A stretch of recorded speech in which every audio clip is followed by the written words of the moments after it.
Hello, my friends, and welcome to another episode of Unlimited. Today, we are talking about no, you're not crazy. The reason we're talking about this is because I have had multiple clients recently coming to me, pretty much all of them this past week, saying things like, I can't make a right decision. If I say yes, I feel anxiety. If I say no, I feel anxiety. I feel frozen because of this anxiety, and I don't normally experience anxiety. Another one, I'm a peacekeeper. That's who I am. That's the way I am. I see things from all different sides, but right now I feel like I'm possessed by a rage monster and I don't feel like myself. Another, I'm constantly fielding conflict all around me. I don't feel able to communicate effectively. It's like everything is fine, but it's not. What is a rational amount of fear? So, all of this overabundance of anxiety, of anger, all makes a lot of sense. And it makes sense on both a sociological context as well as a psychological context. And there's a whole bunch of dynamics going on. So, we're going to get very nerdy in this show. I'm going to dig in not too far. I try not to bore everybody. And we're not doing a dissertation on any of this, but just to give you a groundwork so that you not only are validated by I'm not crazy, but that there's an understanding. Sometimes having an understanding of what's going on can relieve some of the stress of the situation. We're also going to talk about stress and navigating and understanding stress. I talk a lot about this. I have episodes that talk about dealing with stress, but I wanted to speak about it in this particular situation and then give you some tools, some things to look at to try and engage the situation that you're dealing with and whatever dynamics, however that's showing up for you in your life. So I'm breaking all of this down. I have cited the sources that I got information from. So if you want to dig deeper and really go in, then there are links in the show notes. So definitely check those out. And without further ado, let's get started. Hey there, I'm Valerie Friedlander, certified life business alignment coach, and this is Unlimited. This podcast bridges the individual and the societal, scientific and spiritual, positive and negative, nerdy and no, there's just a lot of nerdy. Come on board and let's unlock a life that's as badass as you are.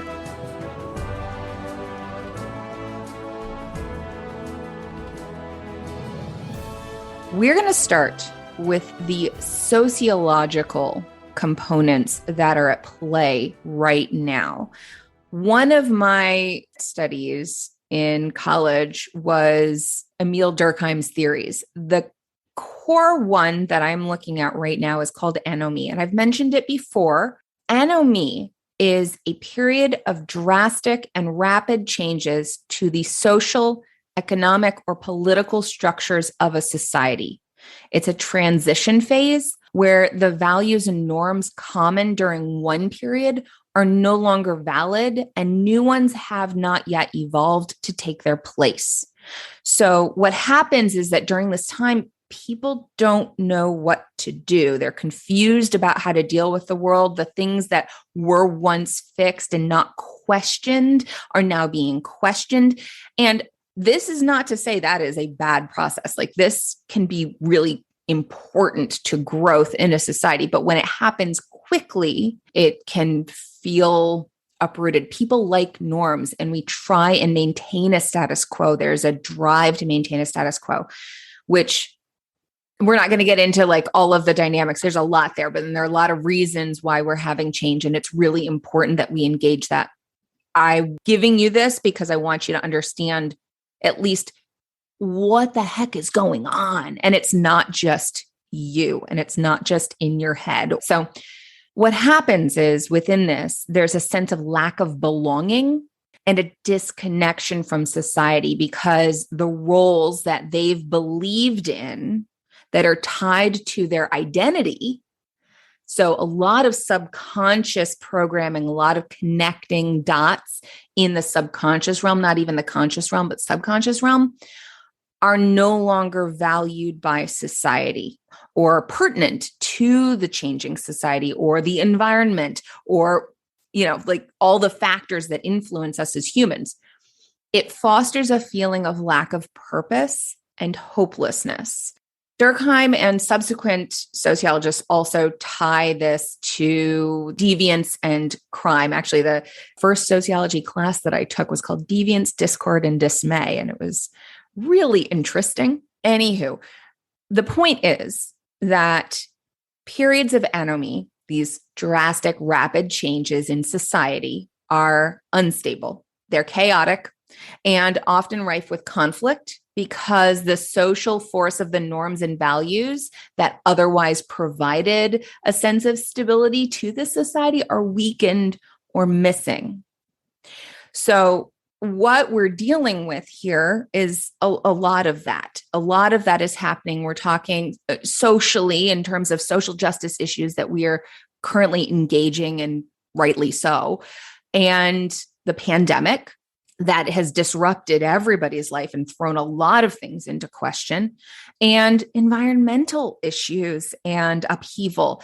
I'm not going to dig into all of that because the purpose of this episode is so that you have a normalization of what you're feeling. So basically, when it comes to anomie, and I'm going to read a little clip from a paper that I found that kind of is tying some of Durkheim's theories together. He has a whole book talking about suicide and anomie. So this is what it's pulling from. So a quote from this is, anomie is a social context in which, quote, one does not know anymore what is possible and what is not possible, what is fair and what is unfair.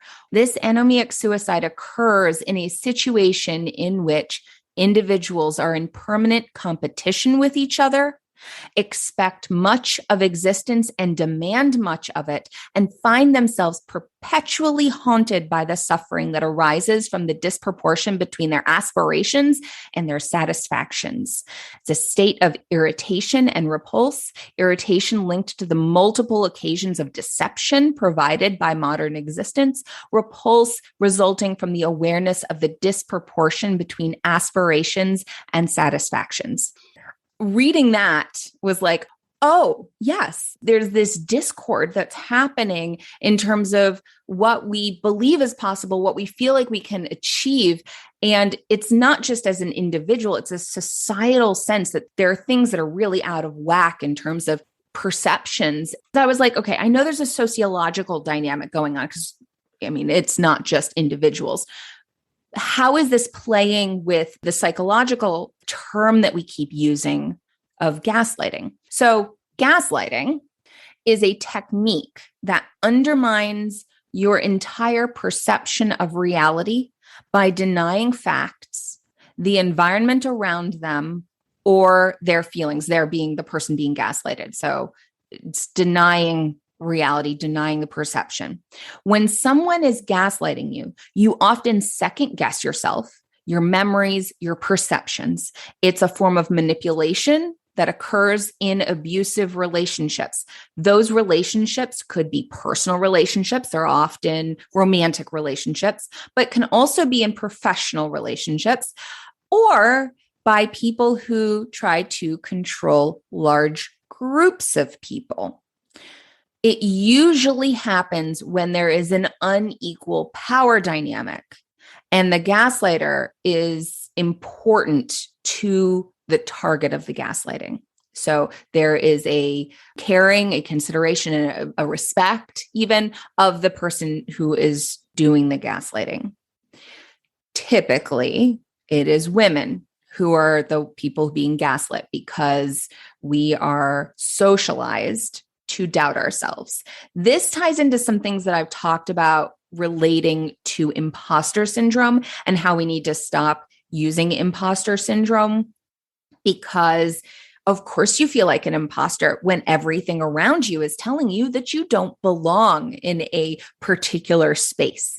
So all of that plays in here too. So what is happening? And I was thinking about this in terms of, okay, this speaks generally to either an individual dynamic, like between two people or within a family, or to a group dynamic, but it could be a smaller group dynamic. Usually, like, you think of like a cult leader gaslighting the people that they're leading. So this is a really pertinent's not the word I want. It's like an available time for gaslighting because of the shift in norms. And there are people, like, we have this drive to want to have norms. So when you're recognizing that there's a shift happening and you're going, there's something going on here. And then you're told, no, there's nothing going on here.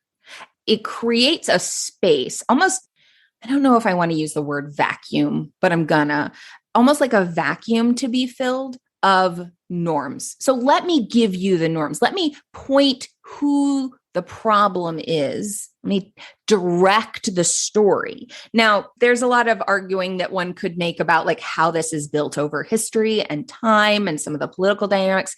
Again, my purpose here, I'm just going to keep saying this over and over again because there's a lot to unpack within each of these things. So my purpose here is to help normalize what you, my lovely listener, is experiencing in this situation. So there's the social component going on, and then there is the political component, and you could say, some of the media stuff that is happening, and who's leading the story, what's the purpose of leading the story, what's the direction, all of that sort of stuff. And then there's the individual dynamics. So what happens is the continuous invalidity of how the target feels about a situation. When your feelings are continually invalidated, that is actually just as effective as saying that your perceptions are wrong, because your perceptions influence your emotions, which then influence your actions, and they're all tied together. So if you are continuously told that you are feeling something that's not appropriate to be feeling or not accurate or whatever, then it's like saying what you see is not what you see. Like, what's triggering that emotion must be wrong. Okay. A gaslighter is not someone who's like, you're not born a gaslighter. That's not something that is innate. It is learned. It is social learning. So this is how we're tying back to that, the dynamics within the society. It's a cognitive strategy for self-regulation and co-regulation. So it's about regulating the norms. It's about controlling the story, controlling a situation that maybe doesn't feel in your control, or a relationship that doesn't feel in your control. So it's a way for someone to deflect responsibility and tear down someone else while still keeping them connected, keeping them with you. So like, you're wrong, I'm right, but I don't want you to go away. So it's basically used to gain control, retain control, deflect responsibility. So it's not about me. And ease anxiety through feeling like you're in charge again. So it's when you feel out of control, trying to control people around you. And a lot of times it's not intentional. It's not something that someone is consciously trying to manipulate you, which can actually add to some of the dynamic of this, is because when somebody really believes what they're saying, that can fuel that sense that, well, maybe it's me. Like, they clearly really believe it. So it's a learned behavior of retaining control, of regulating through regulating the people around you, most likely because you haven't learned self-regulation. So I'm going to regulate other people. Okay. So we're not taught to handle emotions. In this society, we are not good at processing emotions, about understanding emotions, processing emotions, and engaging emotions in a healthy way. That is not something that is part of much of our society. It's starting to be. it's growing. There's much more emphasis on mental health and doing that kind of work. I mean, coaching, there's a reason why that's grown. Then again, if you go back and listen to my last episode, there's plenty of gaslighting that happens in online coaching too. So, but that's part of it, is that we have been trained by our social conditioning to retain control by controlling outside of ourselves and controlling other people. And so, especially if you see something that works and it's tied to you feeling like retaining some control, especially in an environment that feels out of control, in a time of change in society and in our norms and shifts in values, it makes sense then that there would be this growth in and of course, leadership being gaslighting. Then we learn to gaslight each other. So there's that. Now, let's talk a little bit about some of the pieces. I want to, break down gaslighting for you, because I think that, again, when you can see something, then you can engage it. But if you can't see it, you can't do anything with it. So I'm going to break down the components of gaslighting. And I found this breakdown from Very Well Mind. Again, all the links to these resources are in the show notes. So if you want to go further, please, I encourage you to read them and explore further. So first, the way that people use gaslighting is lying to you. Never backing down, even when you provide proof of their lie. Or here's the thing, the lie that they've believed in. Because again, when norms are shifting, our identity is shifting. That can be scary, to retain a sense of identity within the construct, because we don't exist without a society. We reflect each other. We understand ourselves through understanding each other. There's a dynamic in our relationships. So when you've believed something, again, it talks about that, the cognitive dissonance that happens when this is what I believe, my worldview is threatened, and how flexible you can be, how empowered and resilient in your ability to understand yourself and adjust and grow. We have a lot of fixed mindset in this society. Like, fixed mindset, an example is, I made a mistake, therefore I am a mistake. So I can't make a mistake because I can't be a mistake. If I did something wrong, then I'm a bad person. I am unwilling to accept the idea that I'm a bad person. So I reject the idea that I've done something wrong. I can't take it in. It's like our brain has these self-protection mechanisms to block that you've done something wrong. So having a resiliency within that, having that growth mindset to be able to take in the information and grow from it. Oh, I did something wrong. I can do better. That's that growth mindset. And that takes a greater sense of self, like a less fragile sense of self than just the roles that we've always experienced. So they will never back down, even when you provide proof of their lie. And they can be very convincing, especially when they believe it. Even when you know better, you start to second guess yourself. 2, discrediting you. They pretend to be worried about what's going on with you while subtly telling others or exuding the sense that, oh, maybe you're unstable, like something must be wrong with you. Oh, I'm so worried about you. Like you seem emotionally unstable. And you're like, oh, am I overreacting? Is it me? 3, distracting you, changing the subject, causing you to question the need to press whatever you're talking about because they clearly don't see a need to listen to it. So maybe it's not that important. Again, a lot of this stuff is particularly strong when there's a strong tie within the relationship of the people in this dynamic. However, it is also something that we are seeing when it's all around you. It's this effect that, because again, the power dynamic of, there can be a power dynamic in a mass of people. Like if lots of people believe it, it's almost like a lemming effect, I would call it. So like seeing all these pictures on Facebook, so is it me then? Right? So it creates this sense of confusion. Minimizing your thoughts and feelings. So trivializing your emotions, a lot of this ties into emotional negation, which is actually one of the reasons why toxic positivity is so problematic. It's because of the emotional negation. Toxic positivity can actually be gaslighting because it's like, well, just don't have those feelings. Yikes. I have a whole episode on toxic positivity if you want to take a listen. So essentially, you're overreacting. Hearing something enough times, and there's studies around this, that when you hear something enough times, you start to internalize the message. You start to think that the message is coming from you.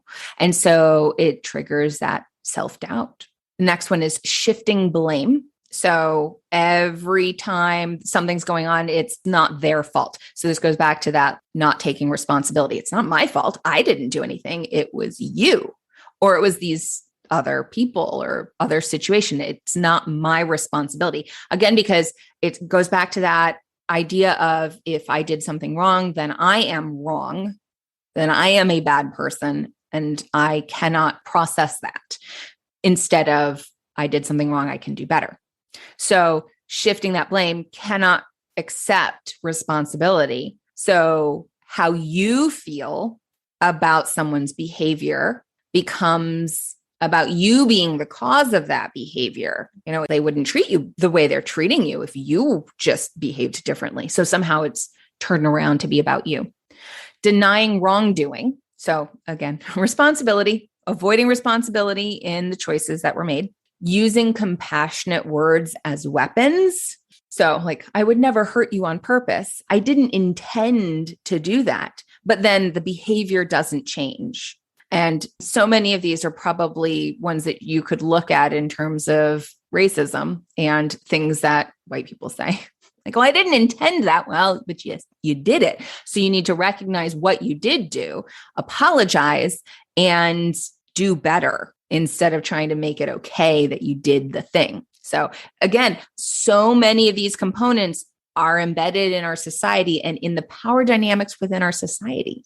I have an episode called Girl Learn to Apologize. So check that out if you want more on that aspect. This idea that they're only saying something to kind of get off the hook because they don't want to take responsibility. So loving words with continually harmful actions, problematic. And then, of course, rewriting history. So telling stories in their favor so that you begin to second guess your memory. It is something that many people, most people, I would even say, have experienced at some level to various degrees, but it is something that is really a big part of the way we do things in this society because it works.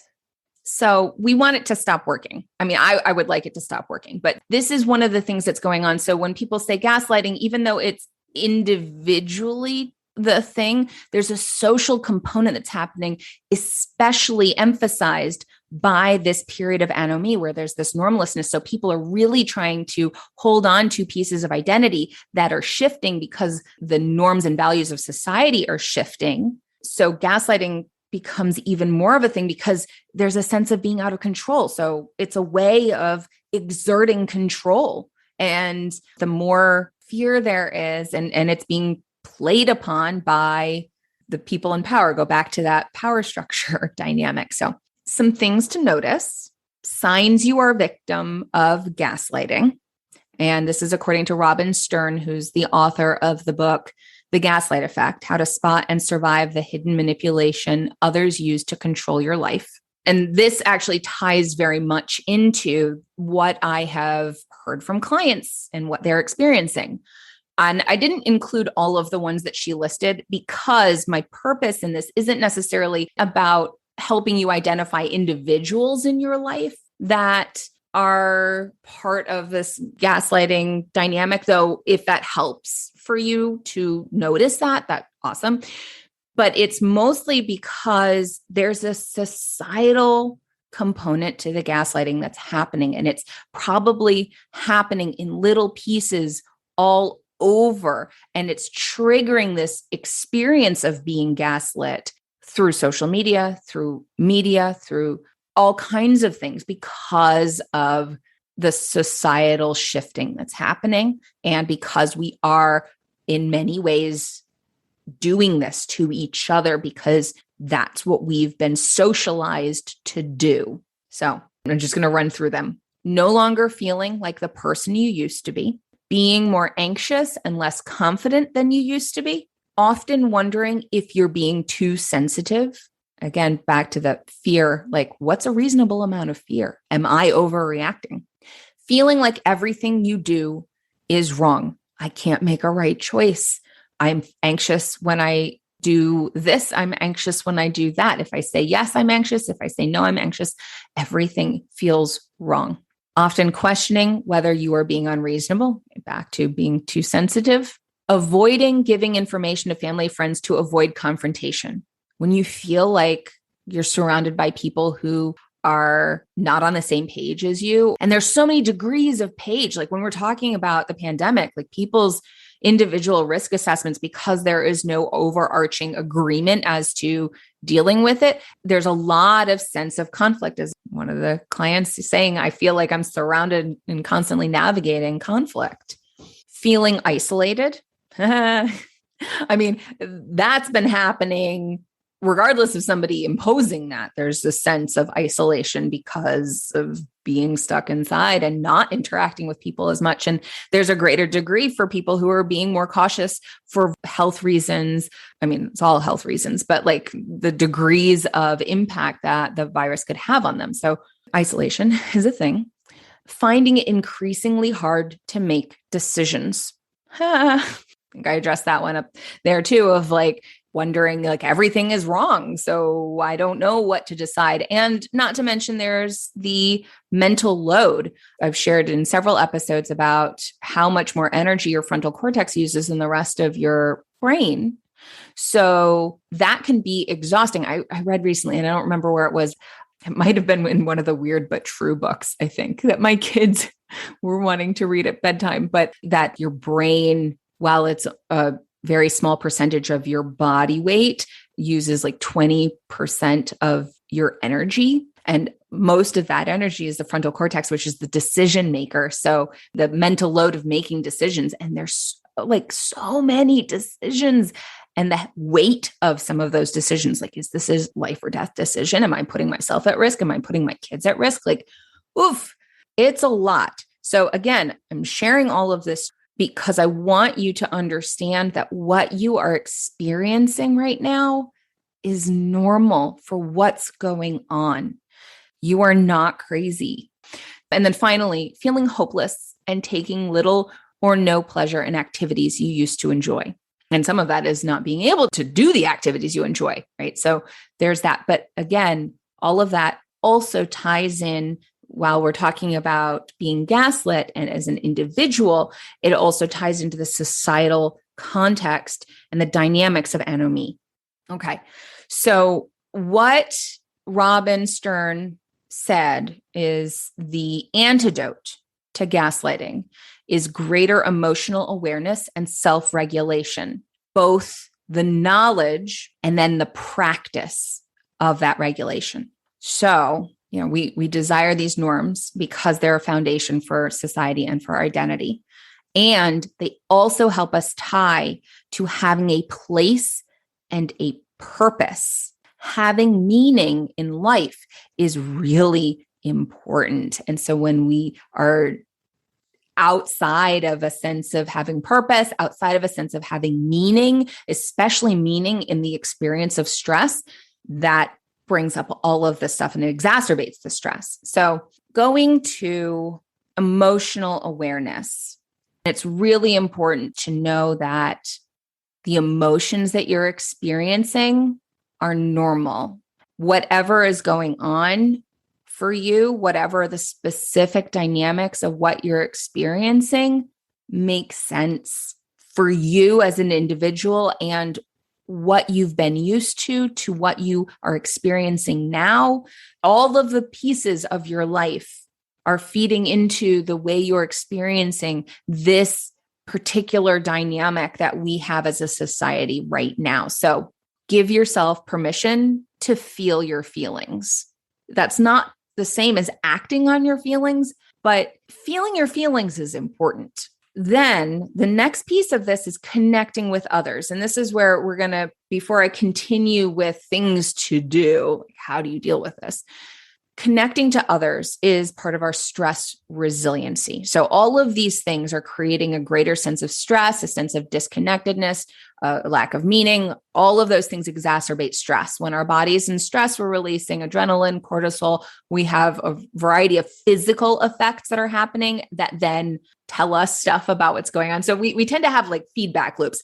I'm having a physical experience. Our body talks to our brain. Our brain goes, oh, this is what's going on. And that triggers the physical experience some more. Oh, I'm having an emotional reaction. Then we interpret, we tell stories about the emotional reaction, like I'm being unreasonable. And that in turn triggers more stress and more of the emotional reaction. And so we get these feedback loops going on. So information and understanding the stress component. Kelly McGonigal has some great stuff around stress, and I've got links to her stuff. One of the things that she says is the 3 most protective beliefs about stress are: 1, to view your body's stress response as helpful, not debilitating. So, for example, recognizing that stress is your body releasing energy for you to use. It's releasing energy to help protect you, to help you do the things that you need to do to take care of yourself and the things that you care about. So recognizing, it can motivate action. So rather than turning it around and going, this is terrible, I'm overstressed, being able to recognize that the reason it's happening is because it's your body's way of helping you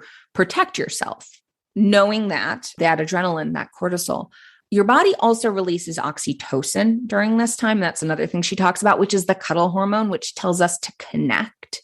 So that's going to be another component that comes into navigating this for yourself. Like, how do you handle this? And also one of the reasons why it's been so problematic to be having this experience where we feel disconnected. Anomie, the state of normalness, creates this disconnection. Being gaslit creates this sense that you're going crazy and like that you're not connecting, that something is off with you. So knowing that it's not you, being able to connect with other people that can listen and hear your feelings and what's going on so that you have a safe space to process what's happening for you.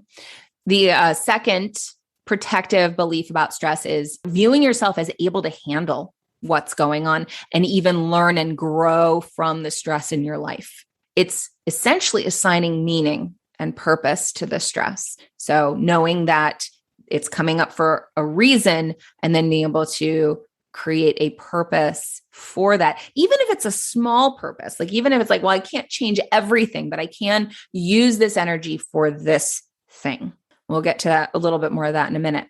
And then third, to view stress as something that everyone deals with. And it's not something that proves how uniquely screwed up your life is. Again, cutting through that gaslighting and that sense that it's just you. It's not just you. And that's the underlying purpose of this episode, is so that you know it is not just you. So choosing to see the upside of stress. And I really wanted to highlight this. Kelly McGonigal talks about this. She writes this out because it's really important to recognize the difference between seeing the upside of stress and toxic positivity and negating the feelings and negating what's causing stress. We're not avoiding or negating what's causing the stress. It is acknowledging that it is there for a purpose. And it's not even denying that stress can be harmful, because when you have an overabundance of stress over a sustained period of time, that can cause harm. So being able to release some of it and not build on it. So like when we just tell ourselves the stress is bad, we can't handle it, we're basically layering on stress. So rather than layer on the stress of stress, to be able to take the stress that exists and engage it. So it's not denying it, it's just not adding on to it. That makes sense. It's balancing your mindset so that you feel less overwhelmed and hopeless about the stress that you have in your life. Okay. So the ability to learn from stress is built into the basic biology of the stress response. for several hours after you have a strong stress response, the brain is rewiring itself to remember and learn from the experience. So it leaves an imprint on your brain that prepares you to handle similar stress the next time you encounter it. Now, there's a twofold component here, because this is actually one of the things that I deal with a lot with clients is a trained stress response, trained triggers because of something that happened in the past that then triggers a stress response that may not actually reflect the current reality. So that comes up a lot. But it can also be beneficial in terms of recognizing, the constant need to engage your frontal cortex for decision making. Part of what we're wired to do is be able to decide faster and have that go into the subconscious part of your brain so that you're not constantly having increased amount of stress. You're building that ability to handle the things that come up. So decisions, if you've encountered a decision before, you can make it again without as much energy, without as much mental energy. That component I thought was interesting, but it's kind of double-sided, as it were. But being able to recognize the duality of life can also help with navigating stress. So just throwing it out there that, being able to see that there are multiple sides to something. There are multiple sides to experiences that you have that can help with all of that. So, okay. So going back to what do you do with all of this? Because it's a lot. So hopefully you feel a little normalized, a little like, okay, there's real stuff going on. It's not just in your head. It may be playing on stuff in your head, but it's not just in your head and it's not just you. So going back to giving yourself permission to feel your feelings, whatever they are, whatever they look like, whatever that experience is, they make sense for you to have the feelings that you have. Connecting with others, again, that stress resilience. And it's hard because I think that there is a component of touch that goes into that, of that sense of connection, and also that sense of being loved. Being loved is very much expressed from a young age through touch. So I think there is that. So even just acknowledging that if that's not there for you right now because of the pandemic, that's also impacting you. Giving yourself a space to be heard. So finding someone to hold that space for you to be heard and in a judgment-free way. It's similar to grief because we are experiencing a lot of grief. So in that grief sense, what we want is someone to listen, to ask questions and allow us to talk and share, and to be able to share our feelings. So recognizing that a large component of an identity shift involves grief and relationship shifts, because when your identity shifts, your relationship shifts, there are multiple layers to the shifting that's happening, and that all involves grief. So engaging people's experience and what they're sharing as that may also help, and engaging your own experience as that may also help. Taking it out of the right, wrong. So feelings aren't about right or wrong. Feelings just are, they exist. So taking it out of whether your feeling is right or your feeling is wrong. Also, though, being able to separate feelings and an external fact. And that's another thing that's getting really conflated right now.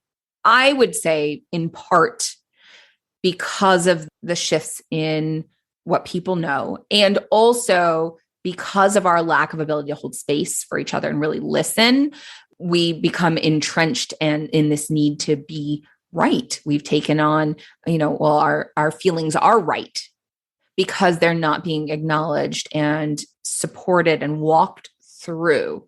So just being able to be heard is really important, not necessarily to say, oh, you're right. It's taken out of that right, wrong space. Self-care is critical. I have a whole episode where I talk about self-love, which relates to self-care. Self-care is one of the ways that we express love for ourselves, compassion for yourself.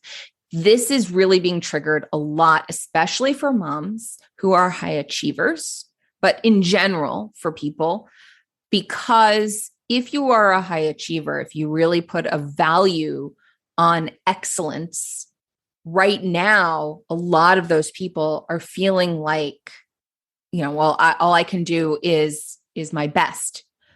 But if your best feels like failure, it's very hard not to have that shift into then I am a failure. So recognizing that that may be a chain of thought that your brain is following, taking the space to define enough in the various spaces of your life. What does enough look like? Because there is a good chance that you are subconsciously beating yourself up about not doing enough and then not being enough, because enough may look different. Like your best looks different on different days. So actually, like really engaging that can be a core component of self-care. Identifying your values. So just like defining enough, spending a little time really identifying your values. How do you want to show up? The impact that you want to have in the world, and what you need, back to self-care, what you need for yourself to be able to show up that way. So really knowing what's important to you in your life outside of trying to control other people, not what you want other people to do, but what's important for you to be that person that you want to be. What do you need? Like if creativity is a top value, maybe your way of being creative, like going out and dancing, is not available to you right now. How else could you engage that value of creativity? That sort of thing, of finding ways to support yourself that honors your values. And also knowing what your values are then helps you clarify your boundaries. Boundaries are about how you express yourself to the world, what's okay with you, it's acceptable to you. There's a lot more cognition going into that processing right now. If you have clear boundaries that you've identified that are based in what your values are and what you're willing to accept, and I'm going to get to like the idea of risk assessment. When you have clarified that, it's almost like having routine, so that you have something to hold on to. And rather than feeling like going back to that gaslighting, constantly second guessing yourself, you can go, this is what's important. This is the person that I want to be. This is the impact that I want to have. This is how I want to show up. That's what I have control over. And I get to choose that. This is what is important to me. So again, really owning your own power and knowing what you have control over and what you don't have control over. And sometimes it can help to make a list. Here's what I have control over. Here's what I don't have control over. And then going back to, okay, what am I emphasizing? Where are my boundaries when it comes to this?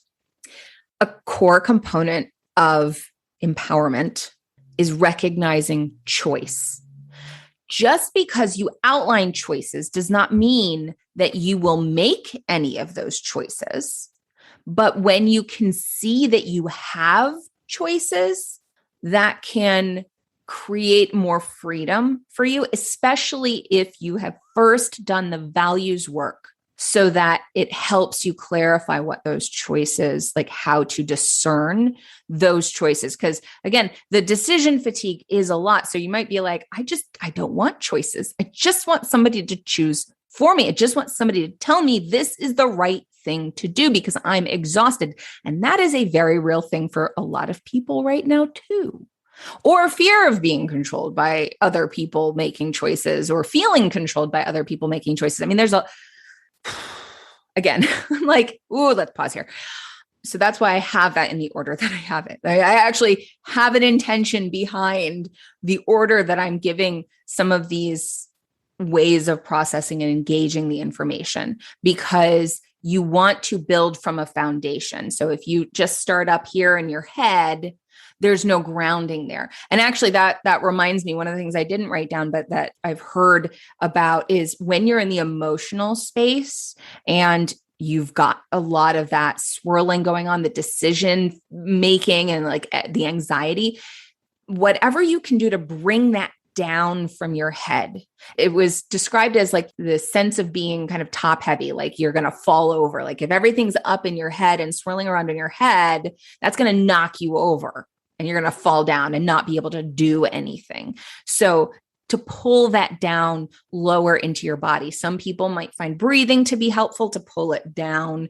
I've had clients who breathing isn't like breath work is not for everyone. That can be really triggering for some people. So going outside and putting your feet in the ground, just sticking them on the ground and feeling the grass. If you can't go outside, even just spending a little time getting into your body. So moving your body, being present with your body.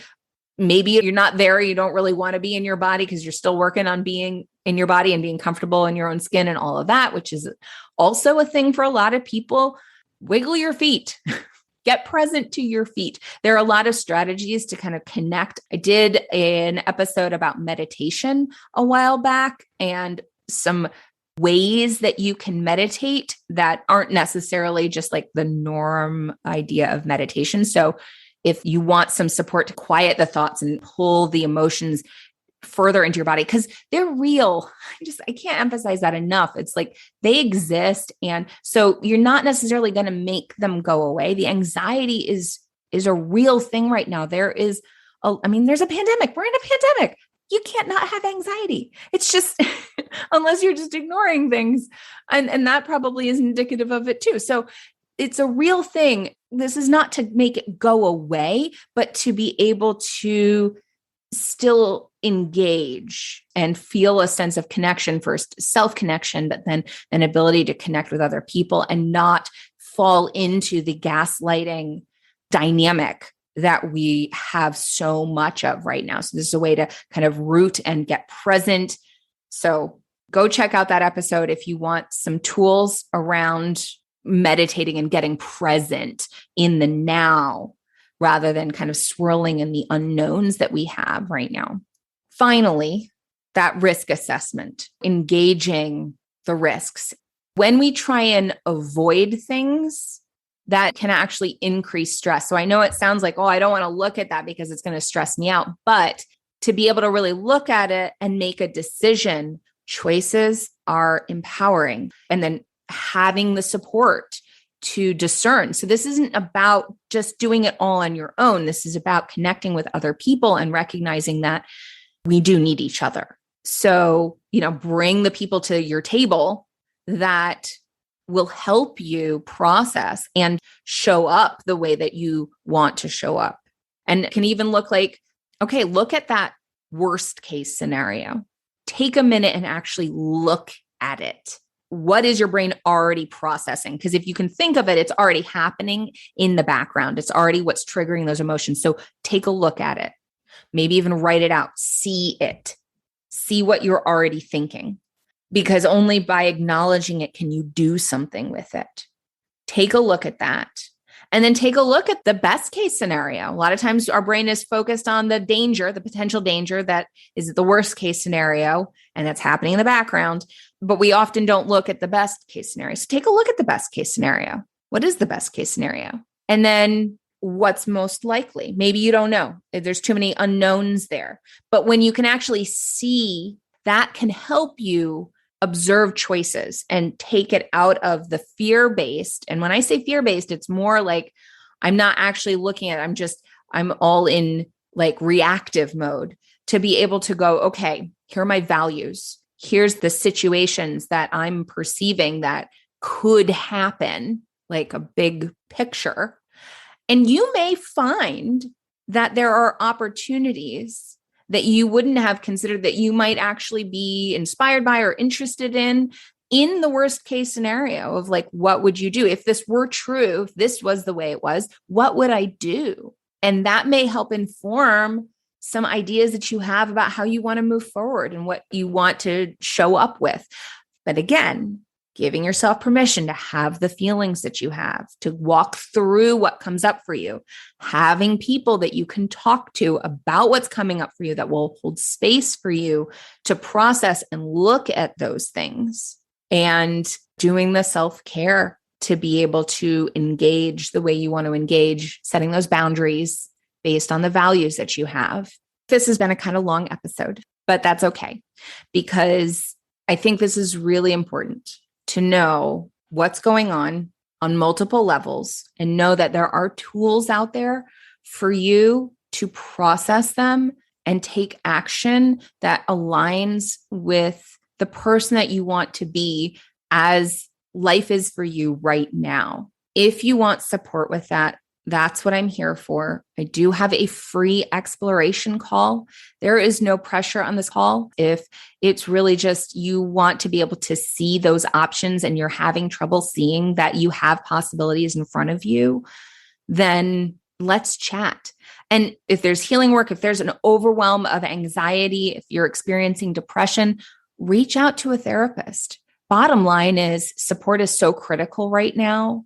You are not alone. And what you are experiencing, you are not crazy. There's real stuff happening, and it's going to impact you based on all the factors in your life. So reach out to someone. If you want to hop on a free exploration call, let's do that. I have a variety of ways that I can offer support after that, if any of those are a fit for you. But again, if you just want that, let's get some sort of movement, then hop on a call. You are worth getting support. So wherever you find that, wherever fits for you to reach out to get that support that you are looking for, please do it. Please do it. You are worth doing that for. And there's a lot going on. That's all I have for today. We've got a lot of really exciting other episodes coming up, and I can't wait to share them with you. So for now, I will talk to you all next time. Thanks for listening. I so appreciate you being here. If you got something out of today's episode, please share it. Leave me a review, take a screenshot, and post it on social with a shout out to me. Send it to a friend or, all of the above. Want to hang out more? Join me on Instagram. Or better yet, get on my mailing list to make sure you don't miss out on anything. And remember, your possibilities are as unlimited as you are. Allow yourself to shine, my friend. The world needs your light. See you next time.